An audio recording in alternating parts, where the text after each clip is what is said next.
இத்தகைய சிறப்பான மனவளக்கலை எனும் வாழ்க்கை கல்வியை உலக சமுதாய சேவா சங்கம் ஸ்கை யோகா இணைய வழியே 12 நாட்கள் அடிப்படை பயிற்சியாகவும் அதனைத் தொடர்ந்து 4 மாதங்கள் சான்றிதழ் கல்வியாகவும் நம் இல்லம் தேடி வந்து அளித்து வருகிறது.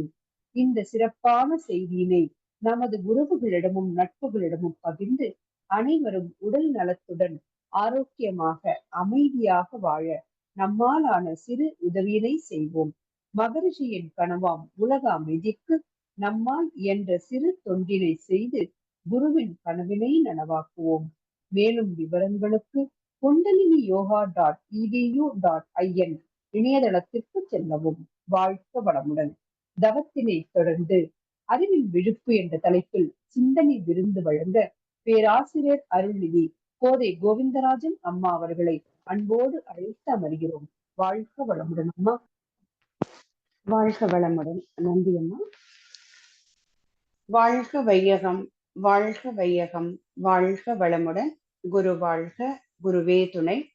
ஆசான் அருட்தந்தை வேதாத்ரி மகரிஷி அவர்கள் நம்மோடு சூக்குமமாக நிறைந்திருந்து நம்மை என்றென்றும் வழி நடத்துவாராக. இன்றைய நிகழ்வை அருமையாக ஒருங்கிணைத்து துரிய தவத்தை நமக்கு சிறப்பாக வழி நடத்திய பேராசிரியர் அருள்நிதி ரேவதி சிவகுமார் அம்மா அவர்களும் அவர்தம் அன்பு குடும்பமும் அருட்பேராற்றல் கருணையினால் உடல் நலம், நீளாயுள், நிறை செல்வம், உயர் புகழ், மெய்ஞானம் ஓங்கி வாழ்க வளமுடன், வாழ்க வளமுடன், வாழ்க வளமுடன். இன்றைய மாலை அமர்விலே இணைந்துள்ள அனைத்து வேதாத்திரிய உறவுகளுக்கும் இனிய மாலை வணக்கங்கள். வாழ்க வளமுடன். இன்றைய தலைப்புல நாம எடுத்துக்கொண்டிருக்கக்கூடிய தத்துவம் அறிவின் விழிப்பு அப்படின்னு.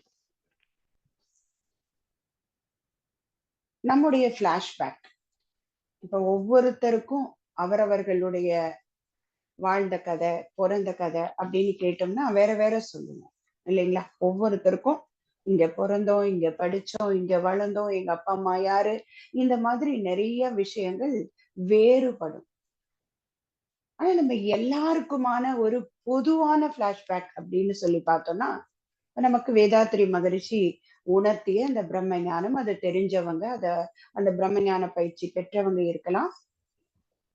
சாதாரணமா இன்னைக்கு இப்பதான் தொடர் நிலை, ஆரம்ப நிலையில் பயிற்சி பெற்றவங்க, அகத்தாய்வு இந்த மாதிரி நிலையில இருக்கிறவங்க எல்லாரும் இருக்கலாம். ஆனா இது ஒரு சக்தி இல்லையா? அதை இறைவன் அப்படின்னு பக்தி யோகத்துல சொல்றோம். மகரிஷி அவர்கள் அதை இறைநிலை அப்படிங்கிற ஒரு அபரிமீதமான எல்லாவற்றையும் காத்து ரட்சித்து ஈர்த்து இயக்கி கொண்டிருக்கக்கூடிய ஒரு ஆற்றல், ஒரு சக்தி அப்படின்னு குறிப்பிடுறாங்க. அதை இறைநிலை அப்படின்னா ஒரு பொதுவான பேரால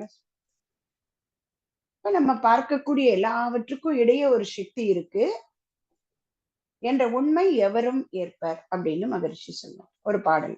உருவங்கள் அனைத்திற்கும் மூடை உண்டு ஒரு சக்தி என்ற உண்மை எவரும் ஏற்பர். அப்ப அப்படிப்பட்ட மனிதனுக்கு 6வது அறிவு படைத்த மனிதன் அப்படிங்கிற நிலைக்கு நம்ம வந்திருக்கோம். நம்ம பிளாஷ்பேக்னு சொன்னோம். பார்த்தோம்னா அந்த எல்லையற்ற ஒரு பவர், அந்த இறைநிலையிலிருந்து நாம வரைக்கும் வந்தோமே. இந்த கதை, அந்த பிறப்பிடம் பார்த்தோம்னா எல்லாருக்கும் ஒண்ணுதான். அப்ப அங்க இருந்து வந்த அத்தனையும் எப்படி பிரிச்சு பாக்குறோங்க? இந்த உலகத்துல இருக்கக்கூடிய எல்லா பொருளையும் 2ஆ பிரிக்கிறோம். நம்ம என்னதுங்க? உயிருள்ள பொருட்கள், உயிரற்ற பொருட்கள்னு 2ஆ பிரிக்கிறோமா? சோ இதுதான் உண்மை. இந்த உலகத்துல இருக்கிற பொருட்களை அசேதன பொருட்கள்னு சொல்றோம், ஒரு பக்கம் உயிருள்ள பொருட்கள்.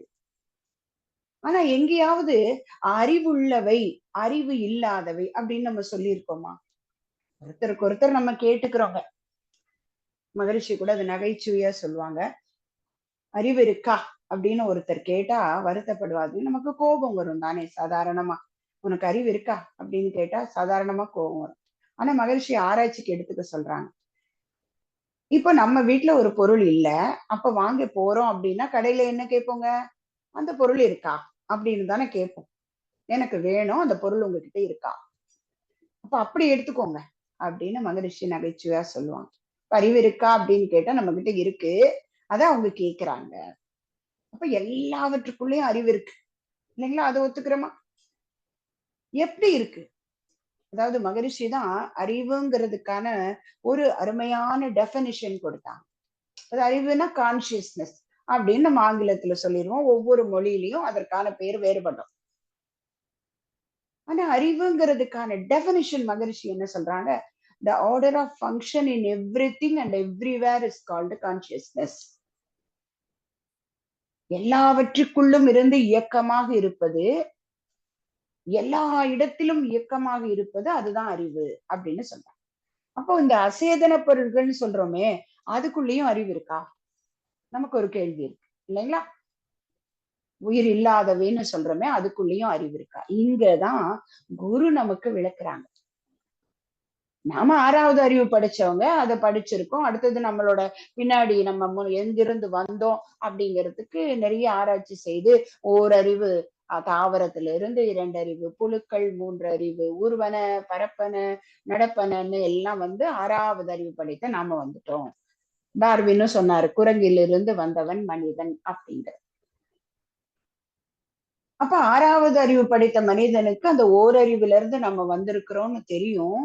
ஆனா இந்த அறிவு எப்படி உள்ள இருக்கு அப்படிங்கிறது நமக்கு தெரியல. இங்கதான் குரு என்பவருடைய தேவை ஏற்படுது. ஏன்னா குரு தான் பல விஷயங்களை நமக்கு கற்றுக் கொடுக்கிறார். நம்ம சொல்லுவோம் இல்லைங்களா, மாதா பிதா குரு தெய்வம் அப்படின்னு சொல்லுவாங்க. அன்னை சொல்லிதான் தந்தை யாருன்னு நமக்கு தெரியுது. அன்னையும் தந்தையும் குருவிடம் நம்மளை கொண்டு போய் விடுறாங்க. அந்த குரு தான் நம்மை தெய்வத்திடம் அழைத்து செல்கிறார். அது என்ன அர்த்தம்? தெய்வத்தை யார் என்பதை நமக்கு உணர்த்துகிறார். அப்போ குரு என்பவர் தெய்வத்தை விட உயர்ந்தவர் அப்படின்னு சொல்றாங்க. ஒரு சீடனுடைய வீட்டுக்கு குருவும் வராங்க, தெய்வமும் வராங்க. அப்ப சாதாரணமா நம்ம எல்லாரும் என்ன நினைப்போங்க? தெய்வம் தான் வந்தவன், தெய்வம் கால்ல போய் விழுந்து வணங்க போறாரு அந்த சீடன். அப்ப தெய்வம் சொல்றாரு, நீ குரு கிட்டதான் வணங்கணும். அவருதான் என்னை உனக்கு அறிமுகப்படுத்தினார், கற்றுக் கொடுத்தார். குரு கிட்ட போய் விழுந்து அவர் என்ன சொல்றார்? ஆண்டவன் தான் எல்லாத்தையும் பார்த்துக்கிட்டு இருக்கிறவர். அவர் தான் நம்ம எல்லாத்தையும் கொடுத்தவர். அவர்கிட்ட வணங்கு.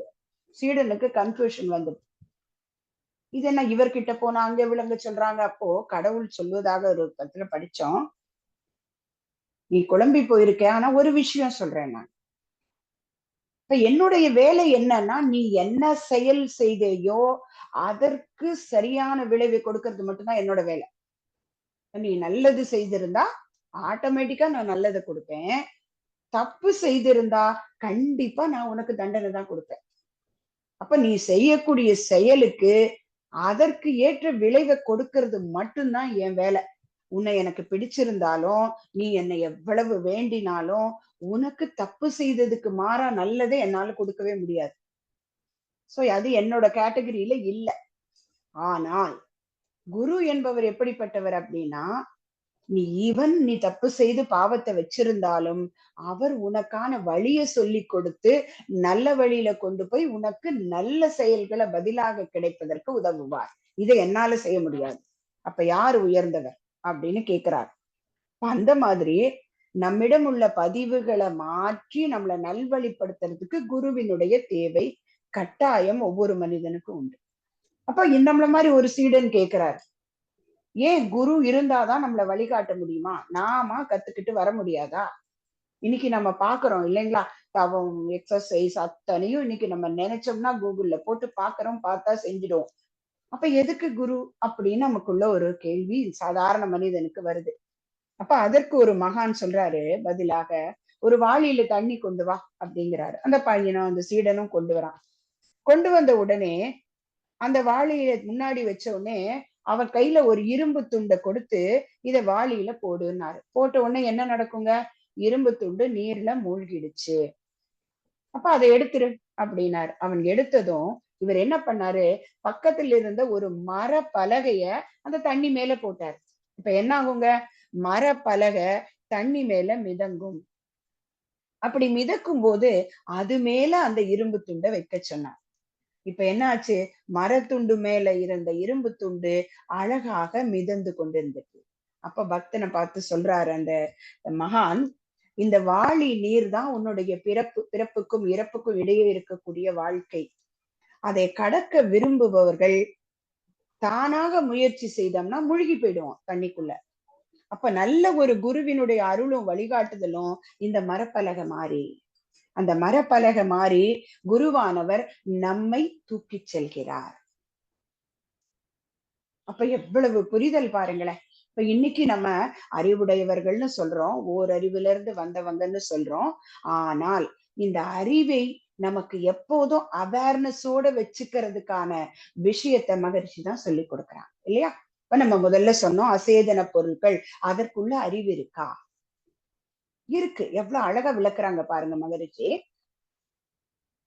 அந்த நிலையற்ற பொருட்கள், அசேதன பொருட்கள், உயிரில்லாத பொருட்கள் சொல்றோமே, சூரியன், சந்திரன், இந்த கோள்கள், நட்சத்திரங்கள் அத்தனையும் நம்ம சுற்றி இருக்கக்கூடிய மலைகள், இது எல்லாத்துக்குள்ளயும் அறிவு இருக்கு. அது எப்படி இருக்குன்னு மகரிஷி அழகா நமக்கு விளக்குறாங்க, நம்ம தெரிஞ்சுக்கலாம். ஒவ்வொன்றுக்கும் ஒரு பேட்டர்ன், ஒரு ப்ரெசிஷன், ஒரு ரெகுலாரிட்டி. அப்படின்னா என்னங்க? ஒரு தன்மை, அதற்கென்று ஒரு துல்லியம், அதற்குள்ள ஒரு இயக்க ஒழுங்கு. நம்ம எல்லாரும் இன்னைக்கு ஒரு டிவைஸ் இப்ப முன்னாடி உட்கார வச்சிருக்கீங்களா, அந்த டிவைஸ் மூலமா தானே நம்ம எல்லாரும் கனெக்ட் ஆயிருக்கோம். இது உயிரில்லாத ஒரு பொருள் தானே. மனிதனுடைய ஒரு விஞ்ஞான வளர்ச்சியினுடைய அருமையான கண்டுபிடிப்பு இன்னைக்கு நம்ம அத்தனை பேரையும் ஒரு 60 பேரை இணைச்சு வச்சிருக்கு மேக்னெட்டிசத்தின் மூலமாக. அதுதான் இன்டர்நெட்னு சொல்றோம். இந்த டிவைஸ் இருக்குது இல்லைங்களா, ஒவ்வொருத்தரும் வச்சிருக்கோமே, இந்த டிவைஸ் அசேதன பொருள் தானே, உயிர் இல்லாத பொருள் தானே. அப்ப அதற்குள்ள ஒரு அறிவு இருக்கா இல்லையா? எப்படி இருக்குங்க? அதுக்குன்னு ஒரு பேட்டர்ன், ஒரு தன்மை இருக்கு, ஒரு துல்லியம் இருக்கு. இவ்வளவு பெர்சன்டேஜ் அந்த பவர் கொடுத்திருந்தா தான் அது ஒர்க் பண்ணும். அதற்குள்ள இருக்கக்கூடிய இன்டர்நெட் பவர்ஃபுல்லா இருந்தாதான் நம்மளோட கனெக்ட் பண்ணும். அது பவர் கம்மி ஆயிடுச்சுன்னா நம்ம பேசுறது கேட்காது, டிராக் ஆகும், இழுக்கும். அதற்கென ஒரு இயக்க ஒழுங்கு இருக்கு இல்லையா? என்ன ஒரு கம்பெனியோட டிவைஸ் வாங்கினாலும் அதை நம்ம எப்படி மெயின்டைன் பண்ணணும், அது எவ்வளவு நாளைக்கு நம்ம கூட இருக்கணுங்கிறதுக்கு ஒரு இயக்க ஒழுங்கு இருக்கு. அப்ப எப்படி இருக்கு? நான் உதாரணமாக இந்த நம்ம டிவைஸ சொன்னேன். இப்ப சூரியன், சந்திரன், கோள்கள், நட்சத்திரங்கள், மலை, அந்த நம்மை சுற்றி இருக்கக்கூடிய இயற்கைன்னு சொல்றோம் இல்லைங்களா? அதுல இருக்கக்கூடிய அத்தனை பொருள்கள்ல, அந்த அத்தனை விஷயங்கள்ல எங்கேயாவது மாற்றம் இருக்கா? யோசிச்சு பாருங்களேன். சூரியன் இத்தனை நாளைக்கு ஒரு முறை 24 மணி நேரத்துல மறைகிறது, எழுகிறதுன்னு நாம சொல்லிக்கிறோம். ஆனா மறைவதில்லை. பூமியினுடைய பாதையில வரும்போது தெரியுது, பூமியினுடைய பாதையில மாறி நம்ம கீழே போகும்போது மறைந்து போகிறது. ஆனா அது அதே இடத்துல இருந்து அந்த சூரியனுடைய மையப்புள்ளியிலிருந்து அந்த வெப்பம் விளிம்புக்கு வருவதற்கு எத்தனையோ வருடங்கள் எடுத்துக்குமா. ஏன்னா அது ஒரு நெருப்பு கோளம். அந்த விளிம்பிலிருந்து அது நிலத்துக்கு, நம்ம இந்த பூமிக்கு அதனுடைய ஆற்றல் வருவதற்கு, ஒளி வருவதற்கு கிட்டத்தட்ட 9 நிமிடங்கள் ஆகும்னு சொல்றாங்க. அது இன்னைக்கு வரைக்கும் மாறினது இல்லை இல்லைங்களா? 25 நாட்களுக்கு ஒரு முறை சூரியன் தன்னைத்தானே சுற்றிக்கிட்டு இருக்கு. என்னைக்காவது ஒரு நாள் அதை சுற்றி வரக்கூடிய கோள்கள், எப்ப பாரு வலச்சுழலா சுற்றேனே, நான் ஒரு நாள் தான் இடது பக்கம் சுத்துறேன்னு நினைச்சா என்ன நடக்குங்க? யோசிச்சு பார்ப்போம். இன்னைக்கு ஒரு கோள்கள் ஒன்றுக்கொன்று அதனுடைய இடத்துல இருந்து இயங்கிக்கிட்டு இருக்கே, அதற்கு எல்லாம் காரணம் என்ன? உள்ளே இருக்கக்கூடிய அறிவின் விழிப்பு. அதுதான் நம்ம ஃபர்ஸ்ட் சொன்னோம் இல்லைங்களா? The order of function in everything and everywhere is consciousness. அப்ப அந்த மேக்னட்டிசம் ஈர்த்து பிடிச்சுக்கிட்டு இருக்கு, அது இயங்கிக்கிட்டு இருக்கு, ஒரே இயக்க ஒழுங்கோட. சரி, இப்ப இந்த அசேதன பொருட்கள்ல பார்த்ததுக்கு எல்லாத்துக்குள்ளயும் அறிவு இருக்கு. அதுவேதான் இயங்கும் போது பஞ்ச பௌதீக பிரிவுகளா ஆச்சு. இல்லைன்னா இந்த உலகம் இல்லை இல்லைங்களா? ஆகாஷ் பார்ட்டிகிள்னு சொல்றோம். அது விண், அதுக்கப்புறம் என்னாச்சுங்க? காற்று, அது அழுத்த காற்றா, நெருப்பு. காற்றுங்கும் போது ஹைட்ரஜன் நமக்கு தெரியும். விஞ்ஞான முறைப்படி எக்கச்சக்கமான மூலகங்கள், ஒரு 108க்கு மேல சொல்றாங்க. அந்த மூலகங்கள்ல காற்று, ஹைட்ரஜன். அடுத்தது ஹைட்ரஜனோட அது அடுத்ததாக அழுத்த காற்று இன்னும் அழுத்தமாகும் போது அது ஆக்சிஜன், O2ன்னு சொல்றோம். அதை நெருப்பு காற்று. அடுத்தது இந்த இரண்டும் சரியா இணைஞ்சது. எல்லாம் அறிவினுடைய விழிப்பு தானங்க. கரெக்டா அந்த புரோட்டான்கள், நியூட்ரான்கள் இணைஞ்சது. அடுத்தது நீர், H2O. 2 ஹைட்ரஜன் அணுவும் ஒரு ஆக்சிஜன் அணுவும் இணைஞ்சது, அது நீராக மாறுச்சு. அந்த நீரே 0 டிகிரி போகுது, மேலும் உறைந்து உறைந்து உறைந்து கெட்டியாகி நிலமாக மாறிடுச்சு. அப்ப இதுக்கெல்லாம் காரணம் என்ன? ஒவ்வொன்றுக்குள்ளேயும் இருக்கக்கூடிய அந்த கான்சியஸ்னஸ். சரி, இது இப்படியே இருந்துருச்சா? இல்ல. அந்த 5 பௌதீக பிரிவுகளை தான் நாம பஞ்சபூதங்கள் அப்படின்னு சொல்றோம். அது எல்லாமே சரியான விகிதத்துல இணைஞ்சதுன்னா ஒரு உயிர் தோன்றிடும். இதுக்கு ஒரு உதாரணம் மகரிஷி சொன்ன பிறகுதான் நம்ம அன்றாட வாழ்க்கையிலேயே நடந்துகிட்டு இருக்குங்கிறத நம்ம உணரலாம். நம்ம எல்லாரு வீட்லயும் இது நடக்குங்க. நம்ம வீட்ல பால், நெய், தயிர் இதெல்லாம் நம்ம அன்றாட உபயோகிக்கிற பொருட்கள் இல்லைங்களா? கண்டிப்பா உபயோகிப்போம். ஊறுகாய் இந்த மாதிரி எல்லாம். நம்ம வீட்ல முன்னோர்கள் சொல்லுவாங்க, நீங்க ஞாபகம் வச்சிருந்தீங்கன்னா யோசிச்சு பார்த்தா தெரியும். இந்த நெய், ஊறுகாய் இதெல்லாம், மிளகாய், அரிசி இதெல்லாம் ரொம்ப ஒரு வருஷத்துக்கு கூட வாங்கி சேமிச்சு வச்சிருப்பாங்க. அப்ப நம்ம கான்செப்ட் என்னங்க? எல்லா பொருளும் பஞ்சபூதத்தால் ஆக்கப்பட்டது இல்லையா? அதே மாதிரி இதுக்குள்ளேயும் அதே மாதிரி இருக்கு, எல்லாமே இருக்கு. ஒரு ஊறுகாயோ ஒரு நெய்யோ என்ன சொல்லுவாங்க? ஈரக்கையோட எடுக்காதீங்கன்னு சொல்லுவாங்க இல்லைங்களா? நம்ம கேட்டிருக்கோமா? பாட்டி எல்லாம் இருந்தா சொல்லுவாங்க, ஈரக்கையோட போடாதீங்க, ஸ்பூன் ஈரமா இருந்தா அதை அதுக்குள்ள போடாதீங்க. என்ன காரணம்? அங்கே கெட்டி பொருள் ஒன்று இருக்கு, அங்கே காற்று இருக்கு, நெருப்பு இருக்கு, அங்கே உயிர் துகளாக ஒரு பார்ட்டிக்கிள் இருக்கு. ஆனால் ஈரப்பதம் மட்டும் இல்லை. நாம என்ன பண்றோங்க?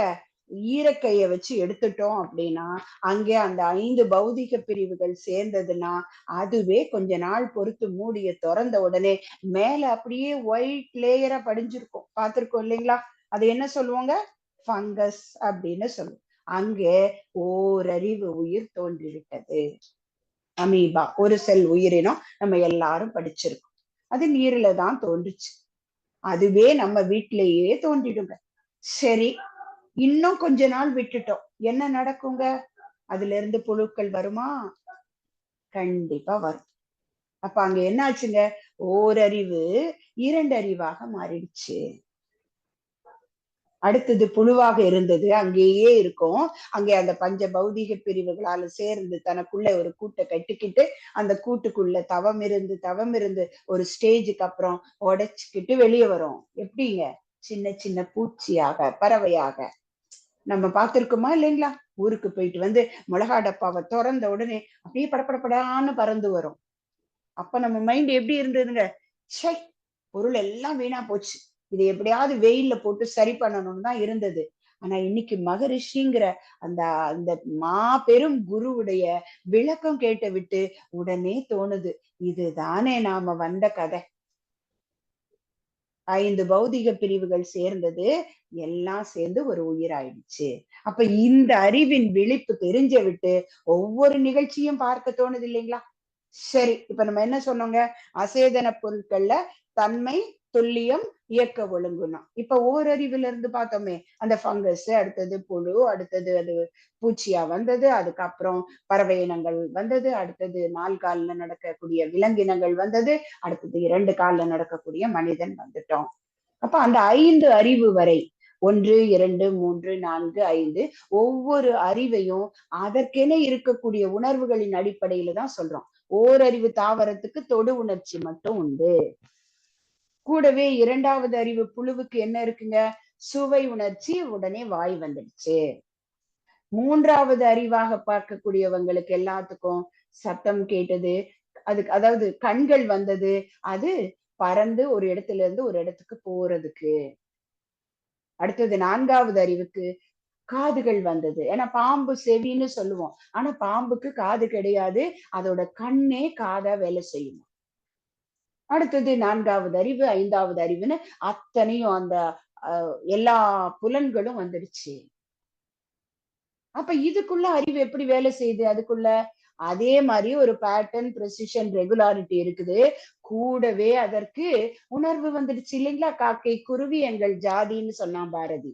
ஏன்னா அதுக்கும் உணர்வு இருக்கு, நமக்கும் உணர்வு இருக்கு. அப்ப அதற்குள்ள அறிவு எப்படி இருந்தது?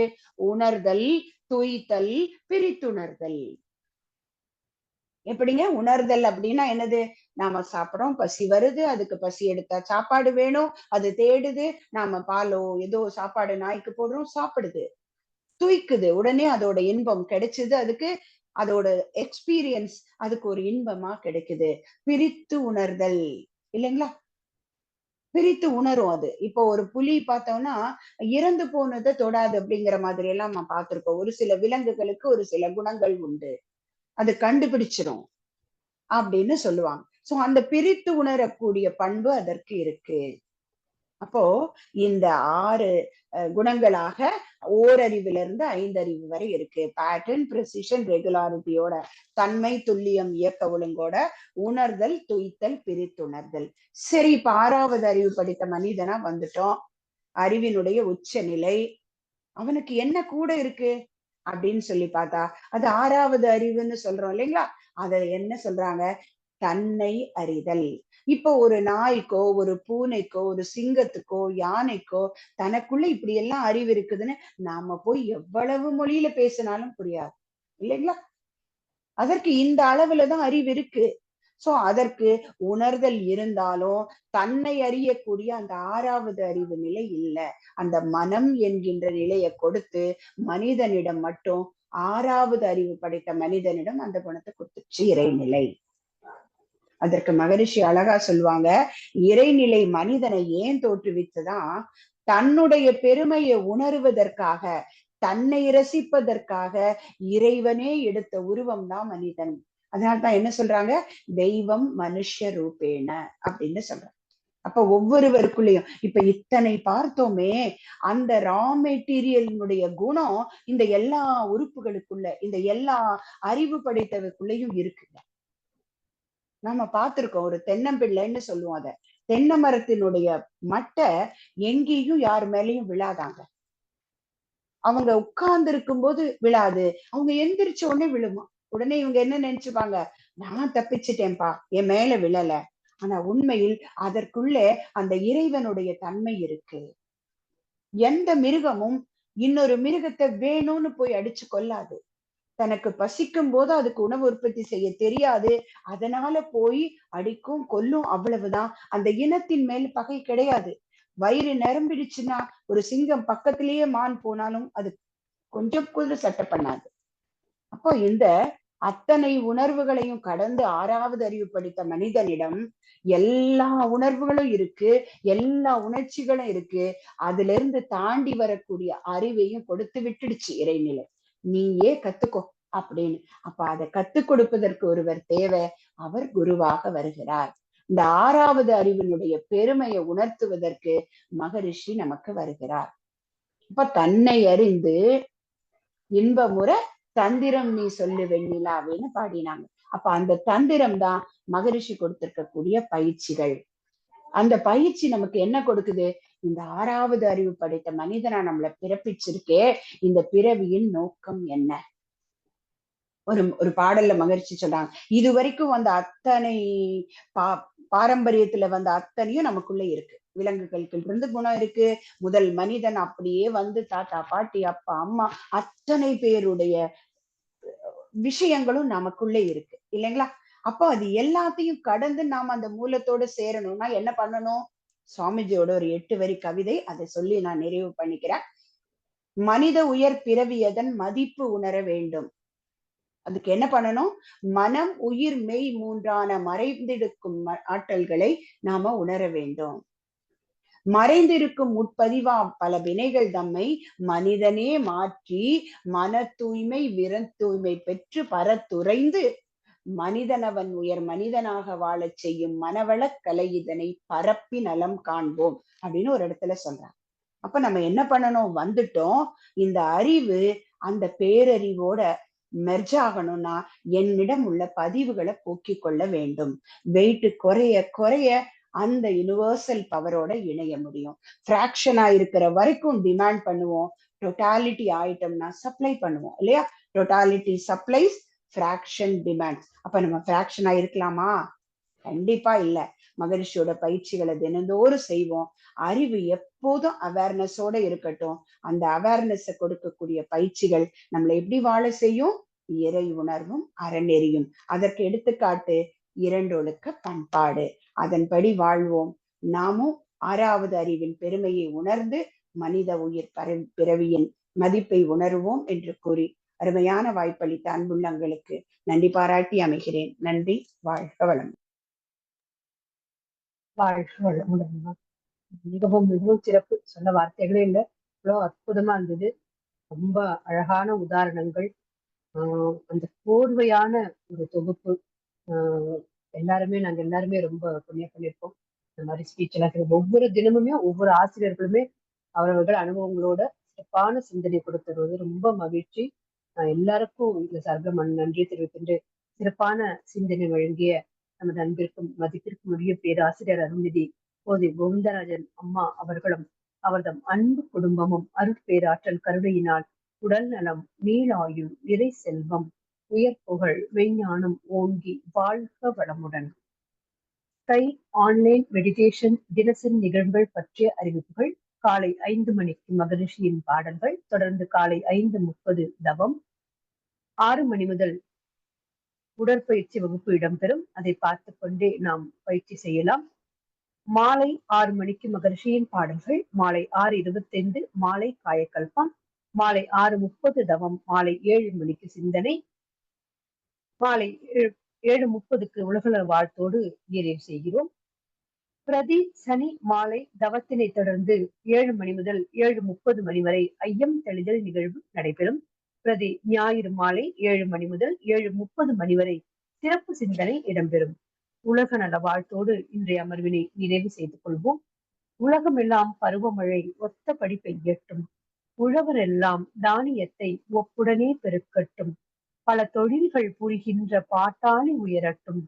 பகுத்துணர்வில் தொகுத்துணர்வு பண்பாட்டை உயர்த்தட்டும். கலகங்கள் போட்டி பகை கடந்து ஆட்சி நடக்கட்டும். கல்லாமை கடன் வறுமை களங்கங்கள் மறையட்டும். நலவாழ்வை அளிக்கும் மெய்ஞான ஒளி வீசட்டும். நம் கடமை அறவாழ்வின் நாட்டத்தே சிறக்கட்டும். நம் கடமை அறவாழ்வின் நாட்டத்தே சிறக்கட்டும். நம் கடமை அறவாழ்வின் நாட்டத்தே சிறக்கட்டும். மனமகிழ்வோடு இன்றைய நிகழ்வினை நிறைவு செய்து கொள்வோம். சாட் பாக்ஸ்ல வாழ்த்து தெரிவித்த அனைத்து அன்பு உள்ளங்களுக்கும் நன்றிகளையும் வாழ்த்துக்களையும் தெரிவித்துக் கொண்டு நிறைவு செய்து கொள்கிறோம். அனைவருக்கும் நன்றி. வாழ்க வளமுடன். வாழ்க வளமுடன். வாழ்த்திய அன்புள்ளங்கள் அனைவருக்கும் நன்றி. வாழ்க வளம்.